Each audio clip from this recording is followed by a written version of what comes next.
आत्ताचं अजिंक्यतारा नाव आहे हे पूर्वी इतिहासात नव्हतं, म्हणजे अगदी अलीकडच्या काळात मिळालेलं हे नाव आहे अजिंक्यतारा. त्याला अजिंक्यतारा अशासाठी म्हणतात की तो कधी जिंकला गेला नाही, तर ते तसं काही नाही आहे. साधारणपणे शाहू महाराजांनी ह्या किल्ल्यावरनं 25 वर्ष राज्य केलं, जे टोटल भारतावर राज्य केलं. ते एक काळ असा होता की दिल्लीच्या तख्तावर कुठला बादशाह बसवायचा ते शाहू महाराज इथं बसून ठरवत होते. आज आपण साताऱ्यामधील अजिंक्यतारा हा किल्ला पाहण्यासाठी आलो आहे आणि आपल्याला या किल्ल्यावरची जी काही माहिती आहे ती माहिती आपल्याला गुरुराज आडागळे सर देणार आहेत. वास्तविक पाहता गुरुराज आडागळे सर हे काही गाईड नाही आहेत, ते दैनिक ऐक्यमध्ये उपसंपादक म्हणून काम करतात आणि इतिहास अभ्यासक आहेत. इतिहासावर किंवा जो काही इतिहास इतरांपुढे आलेला नाही आहे किंवा इतिहासावर काही कुणी बोलत नाही त्या विषयावर सातत्याने सर लिहित असतात. त्यांना एक इतिहासाविषयीची आवड आहे, त्यामुळं ते आज या ठिकाणी आपल्याला अजिंक्यतारा किल्ल्यावरची इत्थंभूत माहिती देण्यासाठी इथं आलेले आहेत. त्याबद्दल आपण इको फ्रेंडली क्लबच्या वतीने त्यांचं प्रथमतः स्वागत करूयात आणि यानंतर सरांनी या किल्ल्याविषयी माहिती द्यावी अशी त्यांना विनंती करतो. किल्ल्याची माहिती सुरू करण्या अगोदर म्हणजे तुम्ही मला वाटतं सज्जनगड पाहून आला आहे, वासोटा पाहून आला आहे. सज्जनगड नाही बघितलं तुम्ही, येताना नाही बघितलं. वासोटा आणि हा आपला अजिंक्यतारा हे सातारा जिल्ह्यातले दुर्गम जो किल्ला आहे तो दुर्गम किल्ल्यापैकी एक वासोटा मानला जातो. तसा वासोट्यापासून अजिंक्यतारा हा तसा लांब नाही आहे, पण ते एका घेऱ्यातले किल्ले आहेत. आणि अजिंक्यतारेची सुरुवात आपण म्हणजे तुम्हाला अगदी सुरुवातीपासून सांगायचं म्हटलं तर ते इथं सगळं थांबून सांगायला लागेल. आपण चालत चालत जसे जसे टप्पे आहेत, जसे जसे इथल्या वास्तू आहेत त्या प्रत्येक वास्तू काय आहेत, नेमक्या काय आहेत ते सांगत असं बोलत गेलं तर जास्त सोयीस्कर पडेल. जे मंदिर आहे ते सप्तर्षी म्हणजे आकाशातले जे 7 तारे आपण म्हणतो सप्तर्षी, सप्ततारा म्हणजे जे मोठे ऋषी आहेत, भारद्वाज किंवा जमदग्नी, हे असे जे मोठे सगळे 7 ऋषी आहेत, त्या 7 ऋषींचं मिळून एक साताऱ्याच्या ह्या किल्ल्यावर मंदिर होतं.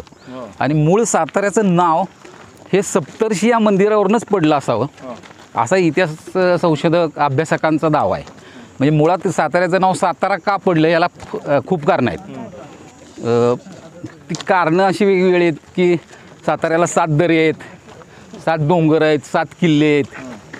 तर ॲक्च्युली खरं तसा विचार करायला गेला तर हे सप्तर्षी मंदिर म्हणून जे मंदिर आहे ते मुख्य म्हणजे त्याच्यावरनं त्याचा अपभ्रंश होऊन सप्तर्षीचं सातारा हे असं झालं असण्याची शक्यता सगळ्यात जास्त आहे. म्हणजे असं ठोसपणे अजूनपर्यंत कुणी सांगू शकत नाही की नेमकं सप्तर्षीवरनंच सातारा झालं का. भोजराजांची जी राजधानी होती पन्हाळ्याला त्याच्या इकडं ईशान्येला आपला इकडून जायचं हा अजिंक्यतारा आहे. तर हे किल्ल्याच्या बांधकामाच्या वेळेस जो चुना तयार करतात चुन्याचा घाणा तो त्यावेळेसचा चुन्याचा घाणा आहे. ह्याला एक असं ह्याला एक असं चाक असतं दगडी आणि ते बैलाच्या साह्यानं असं फिरवतात. अजिंक्यताऱ्याला अशी 7 नावं होती.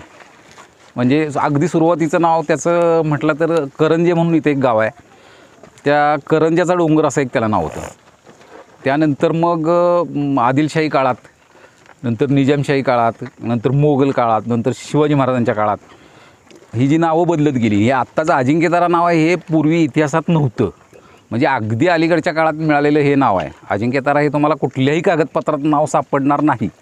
अजिंक्यतारा ते अजिमतारा म्हणून जो औरंगजेबाचा जो मुलगा होता शहाआजम, किल्ला घेताना औरंगजेब जी मध्यस्थी झाली, वाटाघाटी झाली, त्याच्यात त्या राजपुत्रानं जी मध्यस्थी केली त्यामुळं औरंगजेबानं ह्या किल्ल्याला त्याच्या मुलाचं नाव दिलं, ते आजमतारा. त्याचा अपभ्रंश अजिंक्यतारा झाला असावा. म्हणजे ॲक्च्युली आजमताराचाच अजिंक्यतारा झाला आहे असं कोणी सांगू शकत नाही. किंवा अनेक जण आधीच्या इतिहासात सांगतात की अजिंक्यतारा, त्याला अजिंक्यतारा अशासाठी म्हणतात की तो कधी जिंकला गेला नाही. तर ते तसं काही नाही आहे. म्हणजे अजिंक्यताऱ्यावर बऱ्याच दुसऱ्यांच्या सत्ता होत्या, म्हणजे शिवाजी महाराजांच्या काळातसुद्धा होत्या. अगदी शिवाजी महाराजांच्या काळात शिवाजी महाराजांनी हा किल्ला घेतला आहे तो अफजल खानाचा वध झाल्यानंतर जी मोहीम इकडच्या भागात महाराजांनी आखली, म्हणजे त्यावेळेस ते वाई, हे सातारा, पन्हाळा, कोल्हापूर त्या परिसरातले जे किल्ले घेतले त्या काळात खरं तर तो स्वराज्यात आला. आणि ह्या किल्ल्यावर सगळ्यात पहिल्यांदा राजधानी स्थापन केली असेल तर ती राजाराम महाराजांनी. म्हणजे राजाराम महाराजांच्या काळात पहिल्यांदा किल्ल्यावर राजधानी होती. राजाराम महाराज गेल्यानंतर ज्यावेळेस ते पुढची सगळी आनागोंदी झाली, ताराबाईंनी इतक्या वर्ष ते औरंगजेबाला लढा दिला. मग शाहू महाराज सुटले. शाहू महाराज सुटून साताऱ्यात आल्यानंतर त्यांनी साताऱ्यात ज्यावेळेस अजिंक्यताऱ्यावर प्रवेश केला त्यावेळेस तो दिवस काहीतरी शनिवारचा दिवस होता. त्यामुळं पूर्वी म्हणजे अगदी 100 वर्षापर्यंत नाही, अगदी 150 वर्ष अगोदरसुद्धा किल्ल्यावर दरवेळेस दर शनिवारी नौबती वाजवायची. नौबती म्हणजे ते एक प्रघात पडला होता. तर शाहू महाराजांच्या काळात साधारणपणे शाहू महाराजांनी ह्या किल्ल्यावरनं 25 वर्ष राज्य केलं, जे टोटल भारतावर राज्य केलं. म्हणजे आपल्याला शिवाजी महाराज माहीत असतात, आपल्याला संभाजी महाराज माहीत असतात, पण शाहू महाराजांचा इतिहास शक्यतो लोकांना माहीत नसतो. आणि असला तरी तो कोल्हापूरच्या शाहू महाराजांचा माहीत असतो. साताऱ्याचे शाहू महाराज त्याच म्हणजे ह्या शाहू महाराजांच्या कोल्हापूर शाहू महाराजांच्या आधीचे त्यांनी जे एक हिंदुस्थानभर मराठ्यांचा जो दबदबा निर्माण केला होता. म्हणजे एक काळ असा होता की दिल्लीच्या तख्तावर कुठला बादशाह बसवायचा ते शाहू महाराज इथं बसून ठरवत होते, ते इथून ठरवत होते. म्हणजे ह्या आपण ज्या वास्तूत उभे आहेत तिथून ठरवत होते. म्हणजे याला ॲक्च्युली सदर म्हणतात. म्हणजे राजवाड्याची मुख्य सदर हा मूळ राजवाडा आहे. त्यानंतर आपण पुढे जाणार आहोत. त्याच्या आधी थोडंसं हे विषयांतर ब्रिटिश काळात किल्ल्यावर बरेच इंग्रज अधिकारी पण राहत होते. म्हणजे छत्रपतींची राजधानी असल्यामुळं ब्रिटिशांचा मोठा फौजफाटा पहिल्यापासून साताऱ्यात आहे. म्हणजे साताऱ्याच्या पोलीसची जी इमारत आहे ती 1913 साली बांधलेली आहे.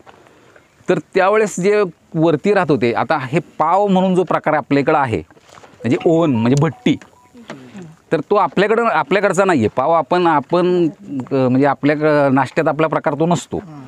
तर ॲक्च्युली ब्रिटिश ज्यावेळेस इथं होते त्यावेळेस इथं गेल्या 4-5 महिन्यापूर्वी एक संस्था आहे साताऱ्यातली जे स्वच्छतेचं काम करते. त्यांना एक ओव्हन टाईप हे सापडलेलं, म्हणजे एक लोखंडी पेटी सापडलेली.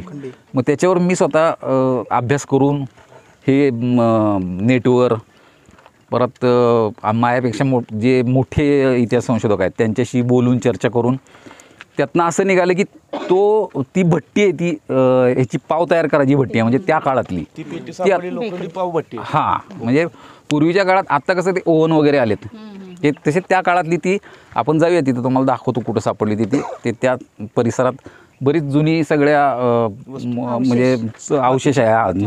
चौथरे बऱ्यापैकी आहेत. किल्ल्यावर आपण येताना डाव्या साईडला एक तळ आहे. त्या तळ्याच्या म्हणजे ॲक्च्युली अजिंक्यताऱ्यावर 7 तळी आहेत, 7 मंदिरं पण आहेत. त्यातलं इथून पुढं गेलं ना तर इथं एक मंदिर आहे, त्याला रत्नेश्वर नाव आहे. तर त्या रत्नेश्वराच्या मंदिरात महाराज ज्यावेळेस साताऱ्याच्या किल्ल्यावर म्हणजे छत्रपती शिवाजी महाराज ज्यावेळेस किल्ल्यावर 2 महिने होते, म्हणजे 2 महिने आजारी असल्यामुळं इथंच विश्रांतीला होते, त्यावेळेस त्या शंकराचं म्हणजे शिवाजी महाराजांचं आणि शंकराचं हे सगळ्यांना माहीतच आहे. म्हणजे शिवाजी महाराज शंकराचे भक्त होते वगैरे. तर ते दररोज त्या दर्शनाला जायचे. ते एक मंदिर आहे. म्हणजे पूर्वी आत्ता अगदी अलीकडच्या काळात त्याचं जीर्णोद्धार वगैरे केला आहे. ते अगदी आत्ता वर्षभरापूर्वीसुद्धा जुनंच होतं, म्हणजे त्या काळातलं. ते आत्ता त्यात फार बदल केलेत.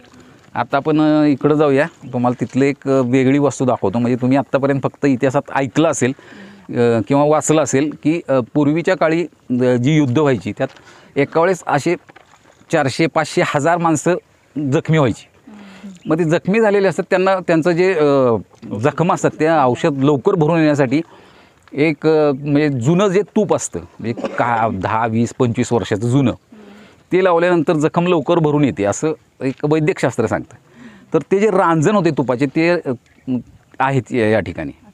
तर ते एक आपण बघूया. आणि पलीकडं एक कैदखाना होता, छोटासाच आहे, म्हणजे कैदी ठेवले जायचे, ते तिकडे जाऊया आपण. तुम्ही आत्ता बोलता बोलता म्हणालात की राजधानी केला आणि इथून पूर्ण भारतात राज्य चालायचं. इतके बाकी ऑप्शन होते राजधानी करण्यासाठी, सातारा का निवडला असेल त्यावेळेस?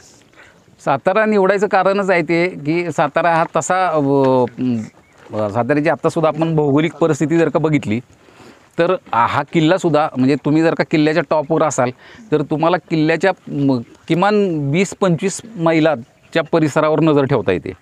आणि येणारा शत्रू हा कुठनंही येणार असेल तरी शत्रू म्हणजे तो त्या काळी आले तर ते सगळे घोड्यावरनं यायचे.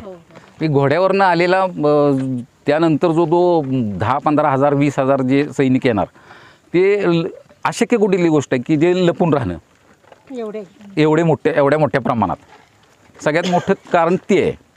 आणि त्या मानानं किल्ल्याचा विस्तार म्हणजे आपल्याला इथं आत्ता तुम्ही बघताय ते आता सगळे पडझड झालेली आहे, पण किल्ल्यावर 18 कारखाने होते पूर्वी, 18 वेगवेगळे कारखाने.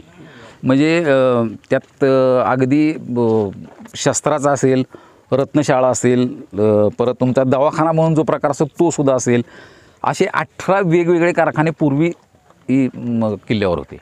नंतरच्या काळात शाहू महाराजांनी राजधानी खाली जवळजवळ 1723ला सातारा वसवला आहे आमचा. सातारा 1723ला म्हणजे आता पुढच्या वर्षी मला वाटतं 300 वर्ष होतील.